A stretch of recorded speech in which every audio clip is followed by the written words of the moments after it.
Meus amigos, palavra bonita que está escrita em João 12:44, Jesus falando, está escrito assim: e Jesus clamou e disse: quem crê em mim, crê não em mim, mas naquele que me enviou. Na hora que você crê em Jesus, meu irmãozinho, você não precisa dizer, pai, eu creio em ti, você está crendo no Pai. Acabou, você aceitou Jesus, você aceitou o Pai.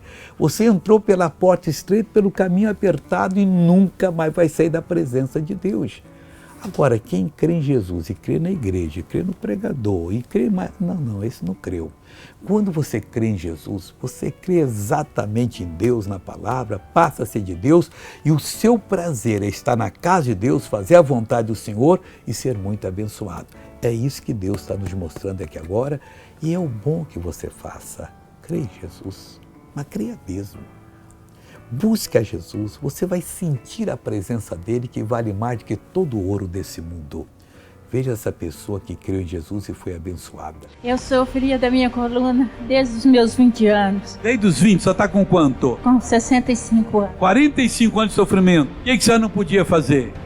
Quase tudo na minha vida. Como é que a senhora andava com esse mal? Com muita dificuldade. Imita como é que a senhora andava aqui. Eu andava assim devagarinho e com muita dor no joelho e não podia movimentar meu pescoço, porque os médicos dizem que eu não posso operar minha coluna porque eu tenho hérnia de disco, papagaio. Agora anda normal em nome de Jesus. Olha só, pessoal.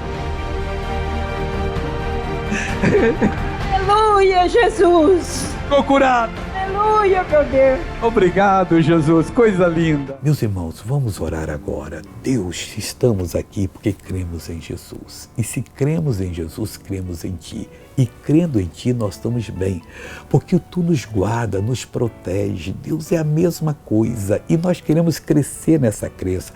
Queremos amanhã crer mais, depois da manhã mais. Sempre crescendo para fazermos a Tua vontade. Eu abençoo essa pessoa, repreendo todo o mal da vida dela e digo, saia em nome de Jesus. Amém.